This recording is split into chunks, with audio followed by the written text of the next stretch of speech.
you're doing online meetings, you have to try Crisp. With the magic of a click, nobody will hear your dogs barking.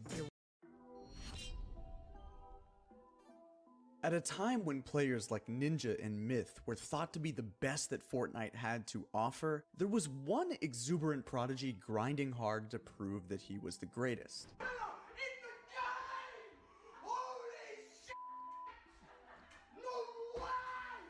He went from not even knowing if he could compete to earning over $500,000 in prize money, all before he even turned 16 years old. What's up guys, my name is Kellen, and this is Mongrel's Story. Today we're teaching you Mongrel's story, but over at ProGuides.com, Mongrel can teach you how to play Fortnite. His master course, now updated for Chapter 2, tells you all that you need to know how to do in order to dominate this meta. Plus, you can always opt to play with pros for a more one-on-one learning experience. Like the video and subscribe, and let us know whose story that you want to see next. Then, after the video is done, follow the link in the description down below or head over to ProGuides.com to start improving. Kyle Jackson, or as most of us know him as Mongrel, was born on August 13th, 2004, and it was at a very young age the British-born lad discovered his calling to gaming.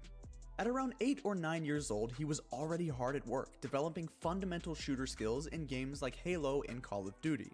Through a combination of natural prowess and hard work, he quickly got good, like really good, better than the average player and even beating out some semi-pros on the leaderboards, skilled enough to know that he had some serious potential. So he dabbled into Counter-Strike for a short while before moving into the emerging Battle Royale genre with the game H1Z1. He did relatively well in these games, age and limited experience considered, but he never really found his calling. The passion just wasn't there. Until the game we all know and love saw the light of day. Just shortly after his 13th birthday, Fortnite Battle Royale was released.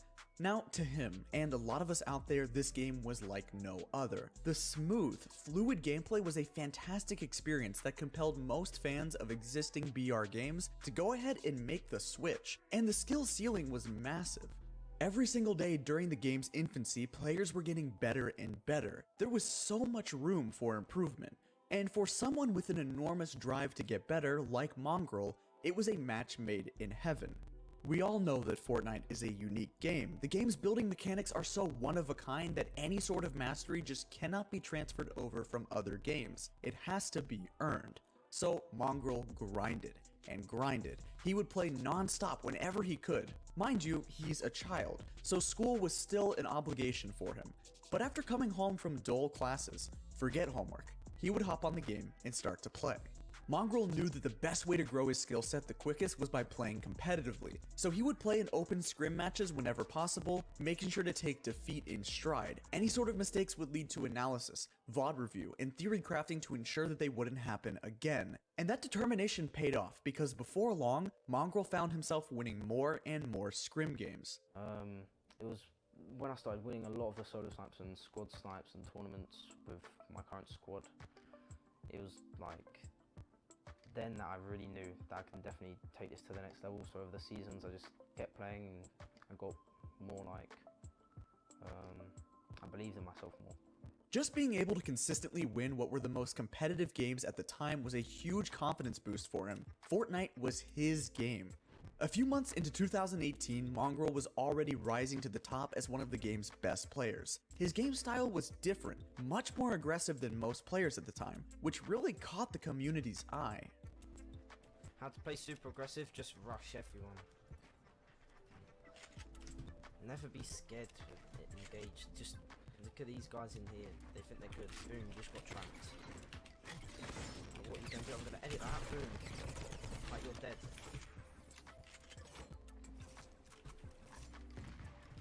Look at this guy, he thinks he's cool, coming up his ramp, boom, laser.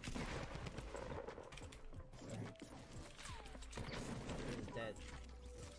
See me that slurp, let me pick this up. Oh, I'm getting rushed on. Oh! Boom, boom, cone him, boom. Build over. Oh, get sprayed. Not what I want. Build to field, boom.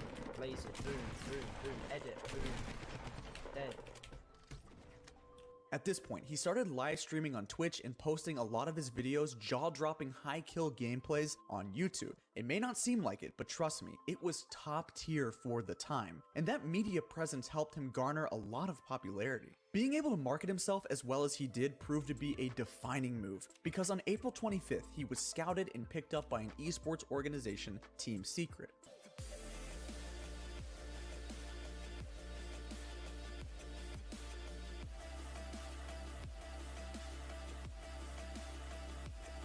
If you followed closely to competitive Fortnite in the past year, it may seem pretty reasonable to hear about adolescents dominating the professional scene and making fat stacks of cash. But back then, when Fortnite was still relatively new to the esports scene, a 13-year-old getting signed was unheard of.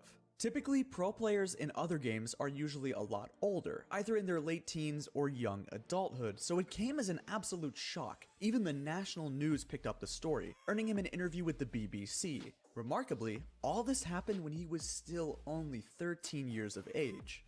Being so young and due to his age, you would think that Mongrel was maybe a little too immature to represent an org on such a significant level. But when asked about his age, Team Secret said we had no idea. The level of communication they had in the game was at such a professional level. It's very rare to find a player that is at that caliber at such a young age.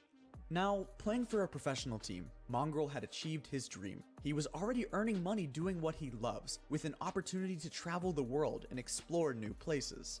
But there was a problem: Fortnite's age requirement. Anyone who wanted to participate in events run by Epic Games would have to be at least 16 years of age. So for Mongrel, he wasn't allowed to play in a lot of the big tournaments where all of the money was. Like the summer and fall skirmishes, millions were given away by Epic, but Mongrel was not allowed to be there. He wasn't even considered for an invite, and it wasn't even about the money for him. He just said he wanted to compete so badly. It's £2. Too bad you can't play the summer skirmish. Hopefully they'll change it. Yeah, all I want to do is play the summer skirmish.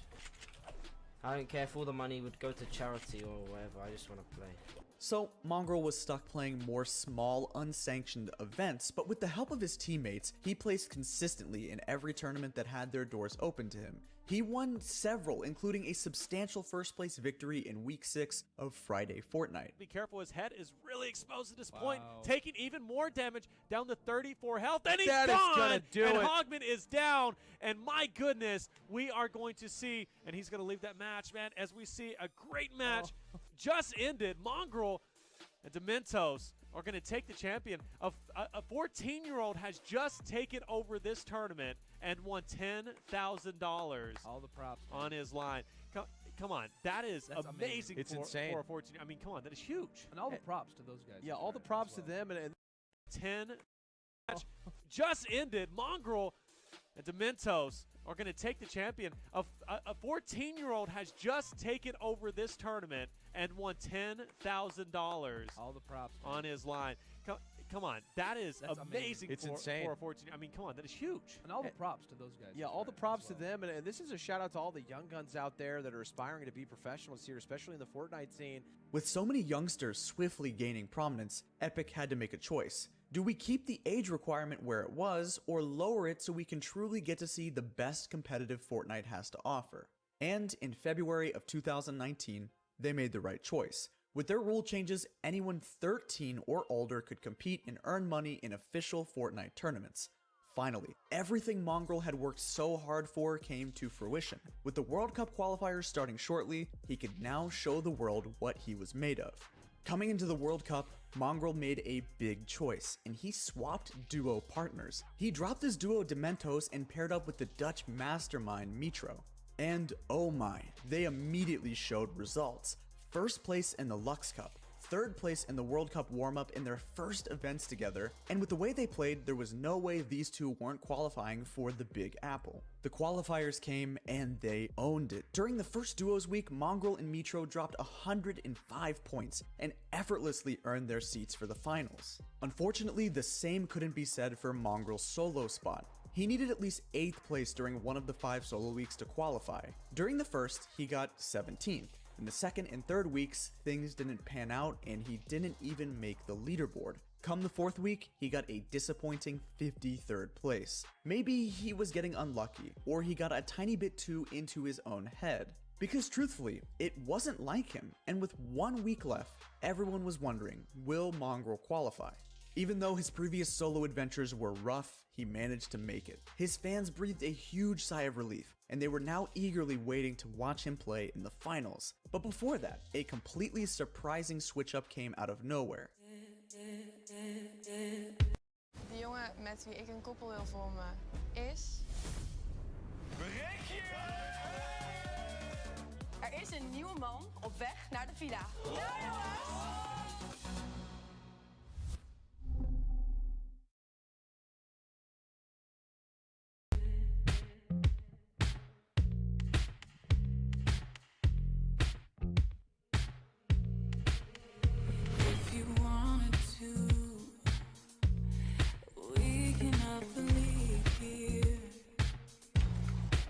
That's right, Mongrel left Team Secret on good terms and moved over to FaZe Clan. FaZe already had a hugely stacked roster with Dubs, Mega, and Funk Bomb, but now Mongrel would be representing them at the World Cup as well. Come the World Cup finals in New York, it was an explosive event. Only a handful of players managed to qualify for both solos and duos, and Mongrel was one of them. Expectations were high, and although he didn't win, he still absolutely killed it. For solos, he ended in a very respectable 13th place, and for duos, he and Mitro finished in 6th. Overall, he went home with $375,000, and that's a huge win.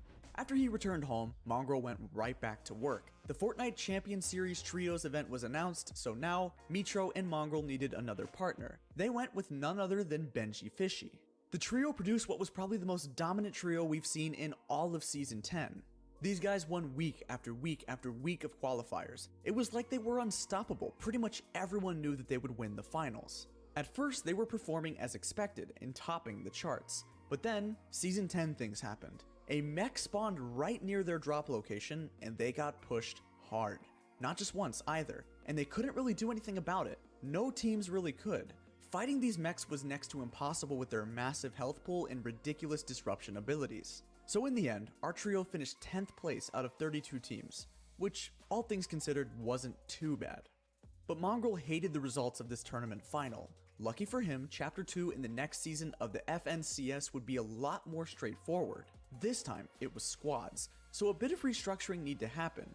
To many people's dismay, Mongrel and Mitro split up, marking the end of an era. He stuck with Benji Fishy and tried out a few other players like Mr. Savage and Indretta, but ultimately chose UK controller legend Wolfies and the expert Frenchman, Nati. This time around, there were no broken we win vehicles in the game. It was all about pure Fortnite skill, like knowing how to rotate, win box fights, and work together as a team. Turns out, when the game rewards skill, the better players tend to come out on top. So after weeks of fierce competition, Mongrel and his team managed to come in 2nd for the squad finals, a result that Mongrel was much more acceptable with. After the squad finals, duos were announced, and that's sort of where we are today.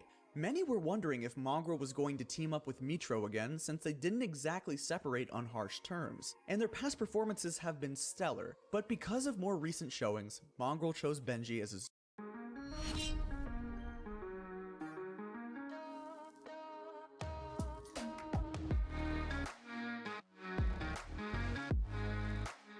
He's not only a god in competitive, but he's a god on stream.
Bye.